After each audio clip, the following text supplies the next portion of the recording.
এই জিম্মাদারি কার? হাজারো লাখো নওজোয়ান আল্লাহকে ভুলে গেছে, নামাজকে ভুলে গেছে। কোরআনুল কারীম মুসলমানের সন্তান স্কুলে পড়ে, কলেজে পড়ে, ইউনিভার্সিটিতে পড়ে, বাংলা, অঙ্ক, ইংরেজি, পদার্থবিজ্ঞান, জীববিজ্ঞান, রসায়ন বিজ্ঞান, উচ্চতর গণিত, তথ্য যোগাযোগ প্রযুক্তি, সকাল ফজরের পর থেকে একবার প্রাইভেট, একবার কোচিং, একবার হাউস টিউটর, একবার স্কুলের টিউটর, কত জাতের, কত রঙের, কত পড়া পড়ে, এত কিছু পড়ে একটা গোল্ডেন এ প্লাসের জন্য, একটা এ প্লাসের জন্য।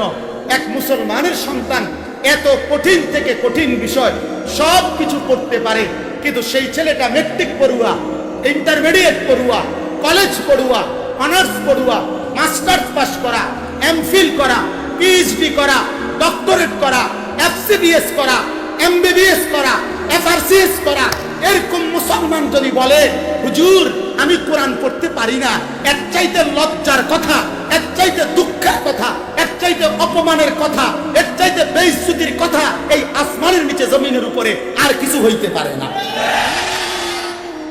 মুসলমানের সন্তান তুমি এটা কেমনে কইলা? তোমার শরম লাগছে না? কইলা কেমনে? এটা কেমনে বললা? কেমনে বললা? কেন কোরআন পড়তে পারবে না? ক্লাস 1 এর বাংলা বই যতটা কঠিন, আল্লাহর কসম কোরআনুল কারীম তার চাইতে সহজ। ক্লাস 2 এর অঙ্ক বই যতটা কঠিন, আল্লাহর কসম কোরআনুল কারীম তার চাইতে সহজ। কেন পারবেন? মূল কথা হইল এটাই, ফিকির। ফিকির আমাদের থেকে দূরে সরে গেছে, আমাদের চেতনা আমাদের থেকে হারায় গেছে। বেঈমানের সবচেয়ে বড় সফলতা, ইহুদি খ্রিস্টানদের সবচেয়ে বড় সফলতা, আধুনিকতা আর প্রযুক্তির সবচেয়ে বড় সফলতা, আজ আমাদের দিল থেকে আমাদের কোরআনের আজমত সরাই দিতে পারছে। আজ আমাদের দিল থেকে নামাজের আজমত সরাই দিতে। নিজের আমল তো ছাড়ার কথাই ছিল না, আরো মানুষকে আমলের দিকে ডাকা, এটা ছিল প্রতিটা মুসলমানের দায়িত্ব। সাহাবায়ে কেরামের প্রত্যেকে দাওয়াত দিছে। আবু বকর, উমর, উসমান, আলী শুধু এই 4 জনে দাওয়াত দেয় নাই, 1.25 লাখ সাহাবী কিংবা তার চাইতে বেশি সাহাবী, সমস্ত সাহাবী ঈমানের দাওয়াত দিছে।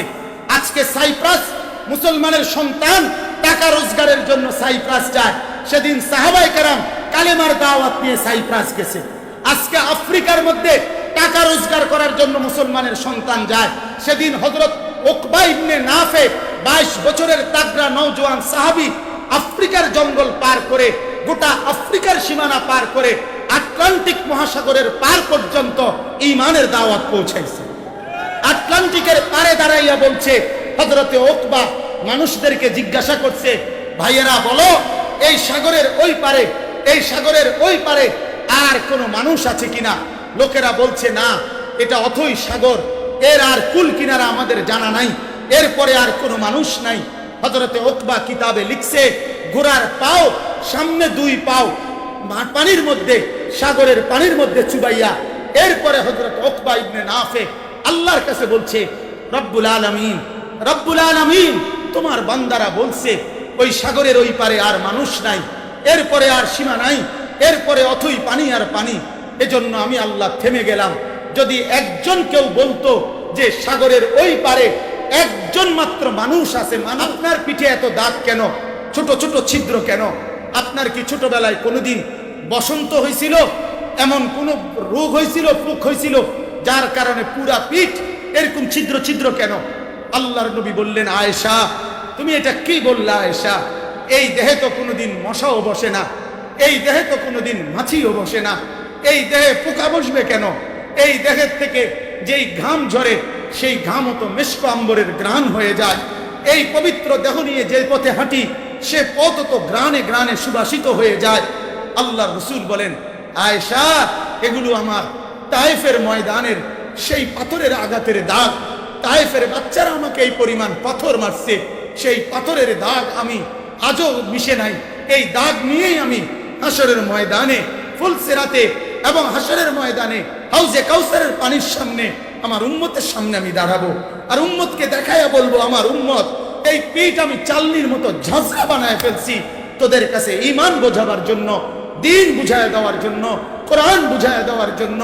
আমার পবিত্র আমানত আমি বুঝায় দিছি, পিঠটা ঝাঁঝরা করেছি, চেহারার 2টা দাঁত মুখের থেকে ফেলে দিয়েছি, পুরাটা বড়ি কষ্ট করেছি। 3টা মাস একটানা ঘরের মধ্যে কোনোদিন চুলা জ্বলে নাই। 14 দিন লাগাতার পেটে পাথর বাঁধছি। আমার বেলালের জুলুম দেখছি, আমার খব্বাবের উপরে জুলুম সহ্য করেছি, আমার বদরের সাহাবীদের লাশ দেখছি, আমার উহুদে আমার চাচা আমির হামজার লাশ দেখছি। 70 সাহাবীর জানাজা আমি পড়াইছি, 14 সাহাবীর জানাজা আমি পড়াইছি। আমার চাচার রক্ত মাখা লাশ, ছিন্ন বিচ্ছিন্ন লাশ আমি জানাজা পড়াইছি। এত কষ্ট, এত ত্যাগ তিতিক্ষার বিনিময়ে যেই আমানত তোমাদের কাছে পৌঁছায় দিয়ে গেলাম, সেই আমানতের উত্তরাধিকারী মুসলমান তুমি শুধু তোমার বউ নিয়ে ঘুরবা, আর তুমি তোমার ছেলের জন্য আর মেয়ের জন্য শুধুমাত্র বাড়ি ঘর আর দালান বিল্ডিং এর ফিকির করবা। এতটুকুর জন্যই তুমি মুসলমান? বন্ধু আমার বলেন, এতটুকুর জন্যই তুমি মুসলমান? বলো ভাইয়া, ইনসাফের সাথে বলো, ইনসাফের। বসেন ভাইয়া, স্লোগানের দরকার নাই, ফিকির করেন দোস্ত, দিলের মধ্যে ফিকির করেন, ফিকির করেন, ফিকির করেন। নিজেদের জিম্মাদারি বুঝেন, নিজেদের অনুভূতি বুঝেন। অতএব আজ আমি আপনাদের কাছে এটাই বললাম, আমার সময় আর বেশি নাই, আমি আপনাদের কাছে এতটুকুই বললাম, দাওয়াত এই উম্মতের প্রতিটা সদস্যের জিম্মাদারি, ঠিক কিনা বল?